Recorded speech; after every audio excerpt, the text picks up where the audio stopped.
कहानी की शुरुआत होती है और हम एक लड़की को पानी में डूबता हुआ देखते हैं। अचानक उसे होश आ जाता है। मालूम होता है कि ये उसका ख्वाब था और जब उसे होश आया तो उसने अपने आप को फांसी से लटका हुआ पाया। वो तड़पती रही। अपने आप को बचाने के लिए उसने मदद की आवाज भी लगाई पर कोई न सुन सका और उसने वहीं पर दम तोड़ दिया। साफ जाहिर था कि तेंत्री यानी लड़की खुद मरना नहीं चाहती थी बल्कि उसे मारा गया था। खैर, सीन कट होकर हमें कुछ दिन पहले तेंत्री को ही दिखाया जाता है जो कि एक डॉक्टर है और हाइड्रोथेरेपी से वो एक बच्चे को जन्म दे रही है। कुछ देर बाद उसके पास नर्स एदा आकर प्यार से उससे पूछती है, क्या हुआ तेंत्री, परेशान लग रही हो? उसका ये पूछना था कि तेंत्री उसकी गोद में सर रखकर रो पड़ी, लेकिन उसने एदा को कुछ नहीं बताया। अगले दिन एदा एक औरत को हाइड्रोथेरेपी रूम तक लेकर आई और अचानक जोर से चीख मार दी कि जैसे उसने कोई भूत देख लिया हो, लेकिन अंदर बस एक कॉकरोच था। फिर वो इस औरत से कहती है, आप यहीं पर वेट कीजिए, मैं डॉक्टर को बुला कर लाती हूँ। और वो पीछे मुड़ी ही थी कि वो औरत जोर से चिल्लाई और इस मर्तबा देखने पर वहाँ कोई कॉकरोच नहीं बल्कि तेंत्री की फांसी से लटकी लाश थी। सीन यहाँ से कट होता है और अगले सीन में हमें पीका और इरम नाम की दो लड़कियों को दिखाया जाता है जो एक नए नए बने हुए हॉस्पिटल में आती हैं और बताती हैं कि वो नर्सिंग स्कूल से आई हैं और यहाँ पर इंटर्नशिप करना चाहती हैं।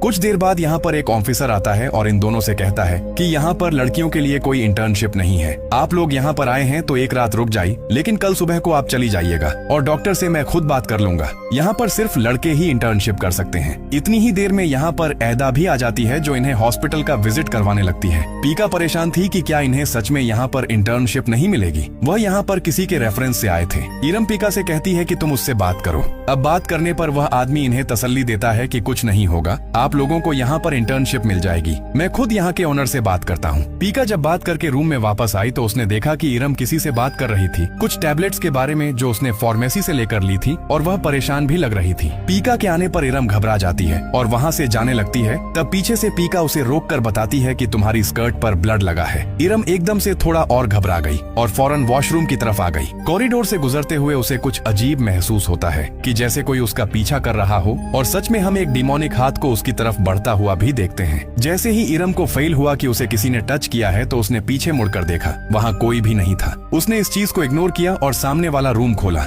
ये टॉयलेट नहीं था, ये हाइड्रोथेरेपी रूम था। उसे पैड चेंज करना था तो उसने इसी रूम को यूज करने का फैसला किया, लेकिन एकदम से वहीं पर एक नल खुल गया जिसके अंदर से खून निकल रहा था। इरम घबराते हुए उस नल को बंद ही करती है कि पीछे से दूसरा नल खुल जाता है। दूसरे नल का पानी साफ था जिसको इरम इस्तेमाल करने लगी और तभी उसे किसी के कदमों के चलने की आवाजें आईं। उसे ऐसा भी लगा कि जैसे कोई उसके पीछे आकर खड़ा हो गया हो। उसने कर्टन हटाया तो यहाँ भी कोई नहीं था। इरम अब डर गई थी। वो यहाँ से जैसे ही बाहर निकलने लगी तो उसे एक और बर्ड का फील हुआ कि जैसे कोई उसे अपनी तरफ खींच रहा है। इस टाइम हमें उसके पीछे काले हाथों का साया भी दिखाई दिया जो उसके पीछे मुड़ते ही गायब हो गया। तभी उसे आगे से किसी ने आवाज दी। डर कर उसने देखा तो यहाँ पर वह एदा थी जो उससे पूछती है कि तुम यहाँ पर क्या कर रही हो। इरम ने बताया कि मैं वॉशरूम ढूंढते हुए यहाँ आ गई थी। खैर, सुबह होती है और हमें दिखाया जाता है कि पीका ने जिस आदमी से रेफरेंस दिलवाया था उस आदमी ने यहाँ की मैनेजमेंट के डीटो से बात कर ली थी। डीटो इन दोनों से कहता है कि क्योंकि ये हॉस्पिटल 5 साल बाद खुला है, यहाँ पर रिनोवेशन और भी बहुत से काम हैं, इसीलिए मैं आप दोनों को यहाँ पर इंटर्नशिप करने की इजाजत दे देता हूँ। आज उन्हें अपने हॉस्पिटल के कैंपेन के लिए बाहर जाना था। डीटो जो कि डॉक्टर है उसके साथ सारे ही हॉस्पिटल का स्टाफ बाहर जाता है और बाहर एक कैंप भी लगाता है जिस कैंप में कोई भी शहर का आदमी नहीं आता और न ही कोई भी उस हॉस्पिटल में जाने को तैयार था किसी सुसाइड केस की वजह से।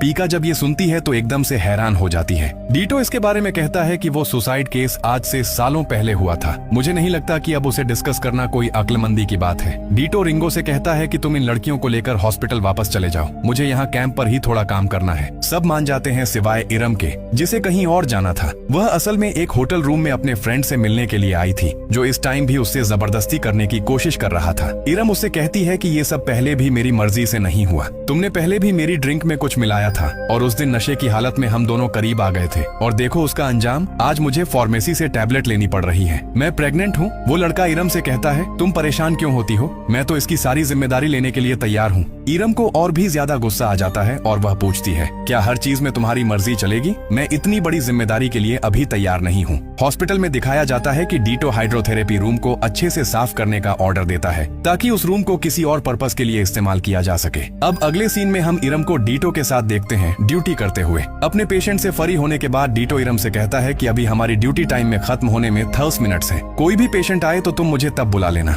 उसके यहाँ से जाते ही पीका उसके रूम के अंदर झांकती है और उससे पूछती है, कैसा रहा आज का दिन? इरम बताती है, अच्छा रहा, डीटो रिंगो से जरा चेंज है। अभी वह बातें कर रहे थे कि कोई अजीब सी लड़की बिना इनकी तरफ मुंह किए कमरे के अंदर आ गई और जाकर चेयर पर भी बैठ गई। इरम ने कहा, आप कौन हैं? अभी तो कोई अपॉइंटमेंट भी बुक नहीं थी। वह लड़की कहती है, मेरी अपॉइंटमेंट यहाँ पर बुक है। उसने इतने अजीब तरीके से कहा था कि पीका और इरम दोनों डर गए थे। अगर आपको ट्रू स्टोरी पर बेस्ड हॉरर मूवीज पसंद है तो ये एक्सप्लेनेशन आपको जरूर पसंद आएगा। वीडियो को लाइक करें और चैनल को सब्सक्राइब करें।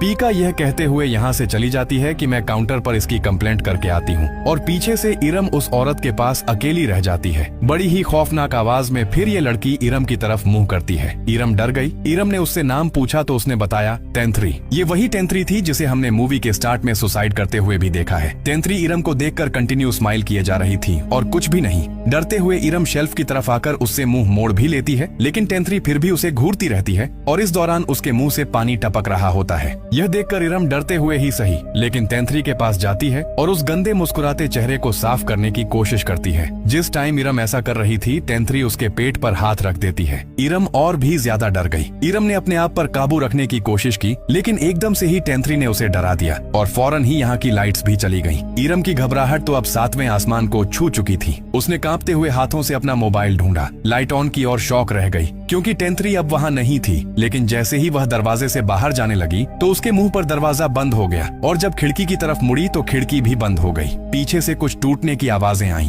इरम घबराते हुए पीछे मुड़ी तो उसने देखा कि टेंथरी वहीं पर थी और दीवार पर अपना सर मार रही थी। इरम के देखते ही वह तेजी से इरम की तरफ बढ़ी और इरम डरकर नीचे बैठ गई और टेंथरी अगले ही सेकंड वहां से गायब भी हो गई। जैसे ही इरम को यह यकीन हुआ कि टेंथरी उसके पास से दूर जा चुकी है तो इरम ने उठने की कोशिश की, लेकिन हम उसे बहुत ही भारी भारी फील हो रहा था। दिखाया गया कि उसके कंधों पर टेंथरी बैठी हुई थी जिसने उसके मुंह पर हमला भी कर दिया और उसे नीचे भी गिरा दिया। जब वह दर्द से चिल्ला ही रही थी उसी टाइम पर यहाँ पर डीटो आया और उसे होश में लेकर आया। खैर, सीन कट हुआ और हमें उसी स्वीपर को दिखाया गया जिसने पहले इरम से बदतमीजी की थी। इस टाइम एम्बुलेंस चलाते हुए वह एक ट्रक को ओवरटेक करने की कोशिश करता है और जैसे ही ऐसा करता है तो उसे सामने टेंथरी खड़ी नजर आती है। वह डर जाता है और एकदम से अपनी गाड़ी पीछे ले लेता है, लेकिन उसे ट्रक को भी ओवरटेक करना था और जैसे ही उसने ट्रक को ओवरटेक किया तो तभी उसके सामने एक बस आ गई। उसे रुकना पड़ा और पीछे से ट्रक एकदम से आकर उसकी वैन के साथ टकरा गया, जिसकी वजह से ट्रक में रखे हुए सारे आयरन रॉड्स उसकी गाड़ी के साथ साथ उसकी बॉडी में भी स्टैब हो गए और वह वहीं पर मारा गया और यहाँ से टेंथरी अगले ही सेकंड गायब हो गई। अगले सीन में हमें इरम को रोता हुआ दिखाया जाता है। पीका उसे आकर पूछती है, क्या हुआ?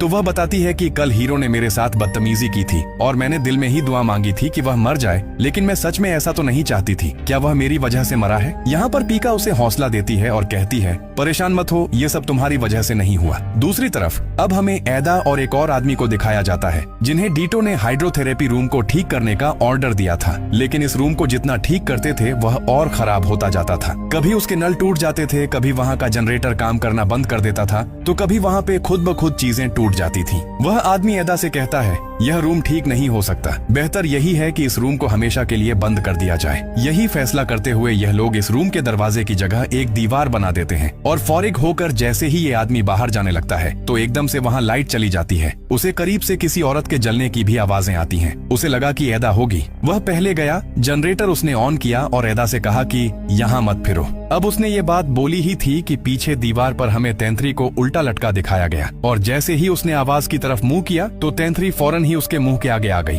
और उसने अपना डरावना चेहरा दिखाकर इस आदमी को भी डरा दिया। अपने आप को बचाने के लिए वह वहाँ से ऐसा भागा कि उसने मुड़कर पीछे नहीं देखा। हॉस्पिटल के बाहर वह दरख्तों के पास आ गया और अब जहाँ पर वह आया था आगे उसके रास्ते में नदी थी जिसे पार करने के लिए वहाँ पर दरख्त का एक तना रखा गया था। डरते हुए जब वह उस पर चढ़कर इस जगह को पार करने की कोशिश करता है तो उसका बैलेंस खराब होने पर वह नीचे गिर जाता है। इसी तरह लड़खड़ाकर वह अपनी जान तो बचा लेता है, लेकिन जितनी भी मर्तबा वह ऊपर आने की कोशिश कर रहा था वह ऊपर नहीं आ पा रहा था क्योंकि नीचे से टेंथरी उसे पानी में खींच रही थी और आखिर वह उसे पानी में खींच लेती है। सीन कट होता है और अगले सीन में हम देखते हैं कि ये आदमी हॉस्पिटल वापस आ गया था। वह एदा को ढूंढ रहा था क्योंकि वह एदा को कुछ बताना चाहता था। वह एदा को देख भी लेता है और जब उसे पुकारता है तो एदा बगैर उसकी आवाज सुने वहाँ से चली जाती है और जब वह उसका पीछा करता है तो अगले रूम में उसे एदा नजर नहीं आती। तभी वहाँ पे उसका पांव स्लिप होकर वह नीचे गिर जाता है और यहीं पर घास काटने वाली मशीन ऑन होकर उसके ऊपर गिर जाती है और तब तक चलती रहती है जब तक वह आदमी मर नहीं जाता। देखने को मिला कि इस मशीन को टेंथरी ने ही कंट्रोल किया हुआ था और असल में इस आदमी को तेंत्री ने ही मारा।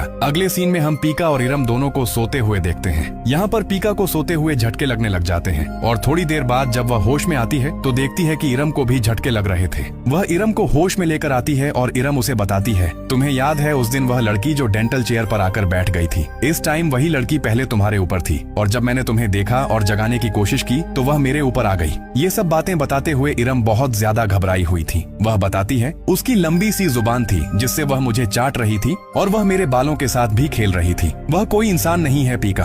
अब ये लोग घबराए हुए ही थे कि अचानक कोई इनके दरवाजे पर नॉक करता है और इन्हें बताया जाता है कि इनके हॉस्पिटल में एक और मौत हो गई है जिसे अभी कुछ देर पहले ही हमने देखा है। अगली सुबह पीका एदा के रूम की तरफ जाती है क्योंकि एदा के हस्बैंड की डेथ हुई थी। उसने देखा कि एदा के रूम में इस टाइम रिंगो था जो उसे सच बताने को कह रहा था और साथ में यह भी कह रहा था कि अगर तुमने मुझे सच न बताया तो मैं तुम्हारी हिफाजत की कोई गारंटी नहीं ले सकता। पर इतनी ही देर में वहाँ पीका के आने से रिंगो गुस्सा होकर वहाँ से चला गया। रात होने पर पीका देखती है कि इरम बहुत ज्यादा परेशान होकर लॉन में बैठी हुई थी। वह रो रही थी। पीका उसके पास जाती है और उससे पूछती है, आखिर तुम्हें क्या हुआ है? इरम कुछ बताना नहीं चाहती थी तो पीका ने उससे कहा, अगर तुम मुझे बताऊंगी नहीं तो मैं तुम्हारी मुश्किल कैसे हल करूंगी। उसका यह कहना था कि इरम फूट फूट कर रोने लगी और उसे बताती है कि उसके दोस्त के साथ साथ यहाँ क्लिनिक में भी कई मर्तबा उसके साथ ज्यादती हुई है। पीका ने उससे सवाल किया, क्या हॉस्पिटल में कौन था? इससे पहले कि वह कोई जवाब दे पाती पीका का फोन बज उठता है। सीन कट होकर हमें दिखाया जाता है कि इरम के दोस्त की बाइक को तेंत्री रोक लेती है। वह उससे लिफ्ट मांगती है और इतनी खूबसूरत लड़की को देखते हुए वह लड़का भी लिफ्ट देने के लिए तैयार हो जाता है और उससे पूछता है, कहाँ है तुम्हारा घर?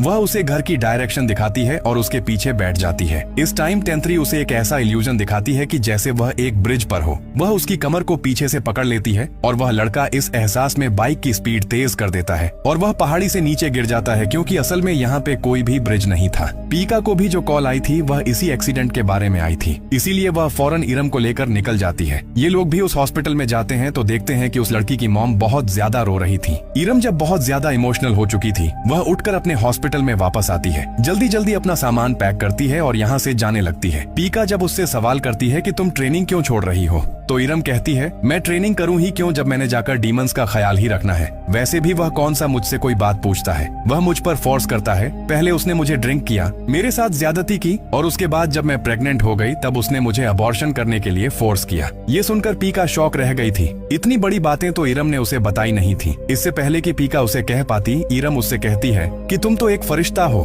तुम्हें तो जैसे कुछ पता ही नहीं। यह बात सुनकर पीका उससे कहती है, ऐसा नहीं है, डीटो ने पहले मेरे साथ दोस्ती करने की कोशिश की थी और जब उसने जबरदस्ती की मेरे साथ कि मैं उसके रूम में जाऊं तब मैंने उसे छोड़ दिया था और इसी वजह से हम दोनों का ब्रेकअप भी हुआ था। यह बातें सुनकर इरम को पता नहीं क्या होता है। उसकी आंखें किसी शैतान की आंखों में बदल जाती हैं और वह एक भूत जैसी लगने लगती है। वह जोर से चिल्लाती है और उसके बाद बेहोश हो जाती है। सुबह होने पर पीका को पता चलता है कि इरम अपना रेजिग्नेशन लेटर दे चुकी है। वह डीटो से जाकर बात करती है तो डीटो उसे कहता है, हाँ मैंने उसका रेजिग्नेशन एक्सेप्ट कर लिया है क्योंकि अगर कोई यहाँ पर काम करना नहीं चाहता तो मैं उसके साथ जबरदस्ती नहीं करूंगा। अब पीका उससे इस हॉस्पिटल के ओनर के बारे में सवाल करती है जो आज तक यहाँ पर आया ही नहीं था तो डीटो मुस्कुराते हुए उसे कहता है, असल में यहाँ का ओनर मैं खुद हूँ और मैंने अपना नाम और पहचान इसलिए छुपाई हुई है कि मैं अपने स्टाफ को ऑब्जर्व करना चाहता हूँ। पिछली मर्तबा भी ये क्लिनिक बंद हो गया था इसलिए मैं नहीं चाहता कि अब की बार कोई गलती हो। पीका जब उससे हॉस्पिटल के बंद होने के बारे में बात करती है तो वह उसकी बात काट कर चला जाता है, लेकिन अब पीका को यह बात जाननी थी कि आखिर यह हॉस्पिटल बंद कैसे हुआ और यहाँ पर यह सब कुछ जो हो रहा है वह क्यों हो रहा है। सर्च करते हुए उसे पता चलता है कि यहाँ पर टेंथरी नाम की डॉक्टर ने सुसाइड की थी। वह टेंथरी के ऊपर उल्टा सर्च करती है तो टेंथरी के साथ उसे रिंगो की पिक्चर नजर आती है और उसी टाइम उसे रिंगो कंप्यूटर लैब के बाहर खड़ा दिखाई देता है जिसकी वजह से वह डर जाती है और वहाँ से चली जाती है। वह अब रिंगो की इन्वेस्टिगेशन करना शुरू कर चुकी थी। अगले दिन जब रिंगो हॉस्पिटल से जाता है किसी काम से तो वह उसका बैग चेक करती है जहाँ पर न्यूज़पेपर की छोटी छोटी कटिंग्स थीं जिसमें लंबाया क्लिनिक में एक गायनाकोलॉजिस्ट की डेथ की रिपोर्ट थी। इसके बाद वह उसके बैग से एक एल्बम निकालती है जिसके अंदर पिक्चर्स नहीं थी बल्कि लड़कियों के बाल थे और उनके ऊपर लड़कियों का नाम भी लिखा हुआ था और इस एल्बम में इरम के भी बाल थे। इतनी देर में यहाँ पर रिंगो भी आ जाता है और पीका डरकर छुप जाती है। रिंगो आते ही अपना बैग चेक करता है तो यहाँ पर उसे एल्बम नहीं मिलता और वह घबरा जाता है। रिंगो जब उस एल्बम को ढूंढने के लिए बाहर जाता है तो पीका भी बाहर भाग जाती है। घबराए हुए वह डीटो से टकरा जाती है और डीटो उससे पूछता है, क्यों इस तरह भाग रही हो? तो वह बताती है कि मेरे हाथ में रिंगो के खिलाफ कुछ सबूत हैं और मुझे लगता है कि टेंथरी के मरने के पीछे और कोई नहीं बल्कि रिंगो है और हो सकता है कि इरम के साथ भी ज्यादती करने वाला रिंगो ही हो। यह बात सुनते हुए डीटो उसे शहर से दूर ले जाता है और उसे बताता है कि टेंथरी की मौजूदगी वह आज भी फाइल कर सकता है। वह उसे बताता है कि टेंथरी इसी हॉस्पिटल में गायनाकोलॉजिस्ट थी, लेकिन फिर मैंने एक दिन देखा कि उसने सुसाइड कर ली थी। इस हॉस्पिटल के बारे में बहुत बातें बनी और आखिर इस हॉस्पिटल को बंद कर दिया गया, लेकिन मैं कहूंगा कि टेंथरी बहुत अच्छी थी। यह सच्चाई बताने के बाद पीका घर वापस आ जाती है और रात में उसे एक अजीब ख्वाब आता है जिसमें वह देखती है कि टेंथरी ने एदा के गोद में सर रखा हुआ था और वह रो रही थी, लेकिन अगले ही सीन में टेंथरी एक कब्र के पास थी। वह तेजी से कब्र खोद रही थी अपने हाथों से और जैसे ही इरम उसके अंदर दिखती है तो टेंथरी इरम को पकड़कर कब्र के अंदर खींच लेती है और यहीं से सीन कट हो गया। पीका को होश आ जाता है और उसे यह रियलाइज होता है कि यह उसका बस ख्वाब था। होश में आने पर उसने देखा कि इरम जो अभी यहीं पर थी वह भी अपने बेड पर नहीं थी। इरम को ढूंढते हुए वह बाहर चली जाती है और फौरन से डीटो को भी कॉल कर देती है कि इरम हॉस्पिटल में नहीं है। आज उसे हाइड्रोथेरेपी रूम के बाहर सीलिंग का एक हिस्सा टूटा हुआ नजर आया जिसके नीचे लेडर भी रखी हुई थी। वह इस लेडर को रखकर इसके ऊपर चढ़ती है तो देखती है कि अंदर इरम थी और वह बहुत ही डरावनी हालत में। उसे किसी ने पोसेस्ड कर लिया था, यानी उसके ऊपर किसी बुरे भूत ने कब्जा किया हुआ था। वह इस टाइम पानी में लेटी हुई थी और वह जल्दी से पीका को भी पकड़कर इसी पानी में डुबाने लग जाती है। वह कई मर्तबा पीका को ऊपर लेकर जाती है और वापस नीचे लेकर आती है। बार बार उसका सर पानी में डुबाती है, यहाँ तक कि पीका मरने के करीब ही होती है। तो वह जब अपना सर बाहर निकालती है तो देखती है कि इरम वहाँ पर नहीं थी और अब यह रूम पहले से काफी बेहतर हालत में था। वह इस रूम के बाहर जाती है तो उसे डीटो दिखाई देता है जो एक ग्लास के अंदर कोई खास चीज मिला रहा था और तभी वहाँ पर टेंथरी आई। डीटो ने वह ग्लास टेंथरी को पिला दिया जिसके बाद टेंथरी बेहोशी की हालत में चली गई और ऐसी हालत में डीटो ने उसका फायदा उठाया और जब वह होश में आने लगी तो उसने टेंथरी को धमकी दी कि अगर तुमने मेरे बारे में किसी को भी कुछ भी बताया तो मैं तुम्हारे साथ साथ तुम्हारी फैमिली को भी मार दूंगा। थोड़ी देर बाद दिखाया जाता है कि टेंथरी किसी को कॉल करके सब कुछ बताने की कोशिश कर रही थी तो डीटो उसे सर से खींचता हुआ हाइड्रोथेरेपी रूम के अंदर ले गया। उसने कहा कि मैंने मना किया था ना कि तुम किसी को इस बारे में नहीं बताओगी, अब इसकी सजा भुगतो। यह कहते हुए वह उसे बालों से पकड़कर बार बार हाइड्रोथेरेपी के अंदर मुंह देता है, यहाँ तक कि टेंथरी मर जाती है। और जब वह मर जाती है तो डीटो यहाँ पर उन दोनों स्वीपर्स को बुलाता है जिनकी पहले ही इस मूवी में डेथ हो चुकी है और उनकी मदद से वह टेंथरी को फांसी पर लटकाता है इस तरह से कि सबको लगे कि यह सुसाइड है। फांसी पे लटकाने के बावजूद भी टेंथरी असल में मरी नहीं थी, उसके जिस्म में जान थी और जब उसे होश आया तो उसने अपने आप को फांसी से उतारने की बहुत कोशिश की और यहाँ पर एदा भी आ गई जो उसकी मदद करना चाहती थी, लेकिन डीटो ने उसे रोक लिया और बाद में टेंथरी को मारने के लिए उसका गला तक काट दिया। ये सारे वेंस खत्म होने के बाद पीका अपने आप को दोबारा पानी के अंदर पाती है और देखती है कि इरम भी पानी के अंदर थी।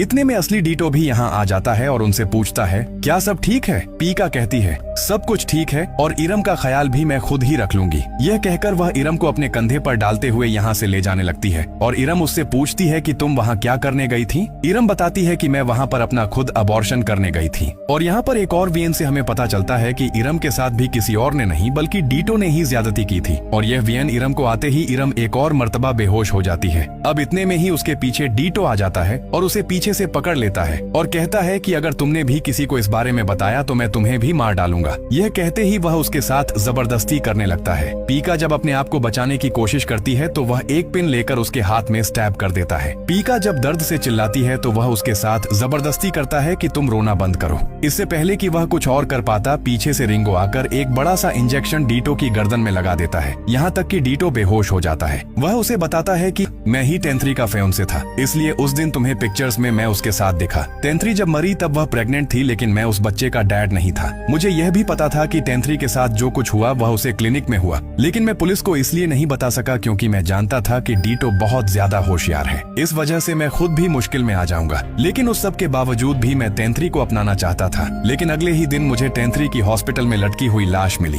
पीका उसे बताती है कि टेंथरी अभी भी इसी हॉस्पिटल में है और वह सबको हॉन्ट कर रही है, सबको डरा रही है और अपना बदला भी ले रही है। और इन सारी चीजों को खत्म करने के लिए मुझे लगता है कि हमें उस रूम को खत्म करना होगा। अब ये लोग बातें ही कर रहे थे कि इतने में पीछे से डीटो को होश आ गया और उसने उठकर रिंगो को अपने पास मौजूद एक चाकू से स्टैब कर दिया। और ऐसा करते हुए डीटो बहुत ही बेशर्मी से बोलता है कि हाँ, टेंथरी मेरे ही बच्चे की माँ बनने वाली थी। पीका डरते हुए यहाँ से इरम को ले जाती है, जबकि डीटो यहाँ पर बैठकर सिगरेट जलाकर पीने लग जाता है। और उसके फ्लैशबैक से हमें पता चलता है कि वह ऐसा इसलिए हुआ था क्योंकि उसके डैड ऐसे थे। उसके डैड उसकी मॉम के साथ हमेशा ज्यादती करते थे और वह रोज ऐसा होते देखता था। ऐसे ही वक्त गुजरता रहा और वह बड़ा हो गया। एक दिन उसने इन सारी चीजों को खत्म करने का सोचा और अपने डैड को उसने जूस में जहर मिलाकर मार दिया। इन्हीं ख्यालों में वह अब बोलता है कि वक्त आ गया है कि मैं अपने डैड की तरह तुम सबको मार दूंगा। यह कहकर वह इरम और पीका को ढूंढकर उनके पास आ जाता है। यहाँ पर जब वह इरम और पीका को मारने ही वाला था, पीछे से हमें देखने को मिला कि रिंगो अभी भी जिंदा था। वह घिसटता हुआ अपने आप को पट्टी बांधते हुए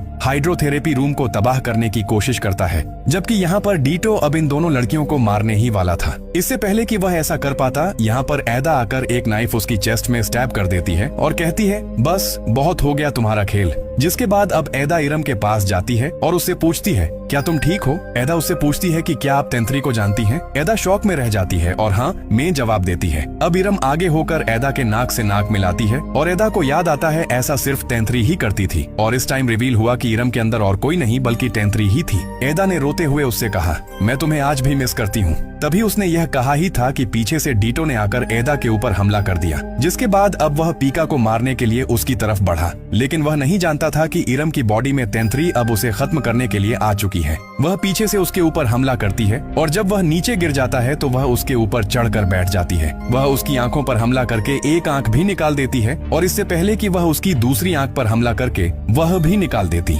पीका उससे कहती है, बस बहुत हो गया, तुम ये सब जो कर रही हो ये बंद कर दो। तुम्हारा बदला अब पूरा हो गया है। तुम्हारी रूह को भी सुकून चाहिए। हम उस हाइड्रोथेरेपी रूम को खत्म कर रहे हैं, उसके बाद तुम्हारी रूह को सुकून आ जाना चाहिए। ये बातें सुनते ही टेंथरी इरम की बॉडी को छोड़कर यहाँ से चली जाती है और पीका इरम को लेकर यहाँ से चली जाती है। सीन कट होकर कुछ अरसे बाद का सीन हमें दिखाया जाता है, जहाँ पर डीटो जेल में था, जहाँ उसके पास उसकी एक्स वाइफ मिलने के लिए आई और उसने बताया कि असल में मैंने हॉस्पिटल में टेंथरी की सोल को देख लिया था। मैं उस दिन भी तुम्हें वार्न करके गई थी, लेकिन तुम मेरी बात नहीं सुन पाए। वह उसकी बातों से बहुत ज्यादा हैरान होता है और तब हमें रिवील होता है कि असल में टेंथरी अभी भी उसकी एक्स वाइफ की बॉडी में थी और उसे पोसेस्ड किए हुए थी। और बस यही सब दिखाते हुए ये मूवी यहाँ खत्म हो जाती है।